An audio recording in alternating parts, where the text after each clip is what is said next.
بسم اللہ الرحمن الرحیم والجمع بین الاختین نکاح وعدہ ولو من بائن ووطیا بملک یمین وبین امرأتین ایتهما فرضت ذکرا لم تحل له الاخرى۔ محرمات کا ذکر چل رہا ہے کہ کن کن عورتوں سے نکاح کرنا حرام ہے۔ اسی میں صاحب کتاب ایک صورت یہ بھی بتا رہے ہیں کہ جمع بین الاختین بھی حرام ہے۔ دو بہنوں کو جمع کرنا بھی قرآن نے فرمایا وَأَن تَجْمَعُوا بَيْنَ الْأُخْتَيْنِ، یہ بھی اللہ نے حرام فرمایا ہے کہ تم دو بہنوں کو نکاح میں جمع کرو۔ نبی کریم صلی اللہ علیہ وسلم نے ایک حدیث پاک کے اندر ارشاد فرمایا من یؤمن باللہ والیوم الآخر فلا یجمعن ماءہ فی رحم الاختین او کما قال رسول اللہ صلی اللہ علیہ وسلم۔ سرکار نے ارشاد فرمایا جو اللہ اور آخرت کے دن پر ایمان رکھتا ہو تو چاہیے کہ وہ دو بہنوں کے رحم میں اپنے پانی کو جمع نہ کرے۔ فلا یجمعن ماءہ فی رحم الاختین، یعنی اس سے نبی کریم علیہ التحیۃ والتسلیم کا مقصود یہ ہے کہ دو بہنوں کو نکاح میں جمع مت کرو۔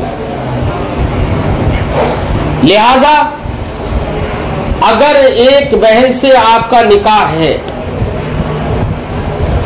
تو اب اس کی بہن جس کو ہمارے عرف میں سالی کہا جاتا ہے، چاہے وہ ہماری بیوی سے بڑی ہو یا اس سے چھوٹی ہو، اس سے نکاح کرنا جائز نہیں، کیونکہ جمع بین الاختین کی حرمت منصوص علیہ ہے۔ لہذا سالی سے نکاح کرنا جائز نہیں، لیکن یہ نکاح کرنا تب تک جائز نہیں جب تک جمع بین الاختین لازم ہے، یاد رکھیے، کیونکہ ان تجمعوا بین الاختین کہا گیا نا۔ لہذا اگر آپ نے کسی نے بھی، زید نے اپنی بیوی کو طلاق دے دی، چاہے طلاق رجعی ہو یا طلاق بائن، طلاق دے دی اور اس کی عدت بھی گزر گئی، اب اس کی عدت گزر جانے کے بعد اب اپنی سالی سے نکاح کرنا چاہتا ہے تو نکاح کر سکتا ہے۔ کیوں؟ اس لیے کہ وہ عورت اس کے نکاح سے بالکل لیا نکل چکی ہے، تو جمع بین الاختین لازم نہیں آئے گا۔ ٹھیک ہے، تو اب سالی وغیرہ سے جو نکاح کرنے کی حرمت ہے وہ مؤقت ہے، ایک وقت تک کے لیے ہے، جب تک کہ جمع بین الاختین لازم آئے۔ اور جمع بین الاختین کب تک لازم آئے گا؟ تب تک جب تک ایک بہن نکاح میں ہو اور دوسرے سے پھر نکاح کرنا چاہے تب بھی جمع بین الاختین لازم آئے گا۔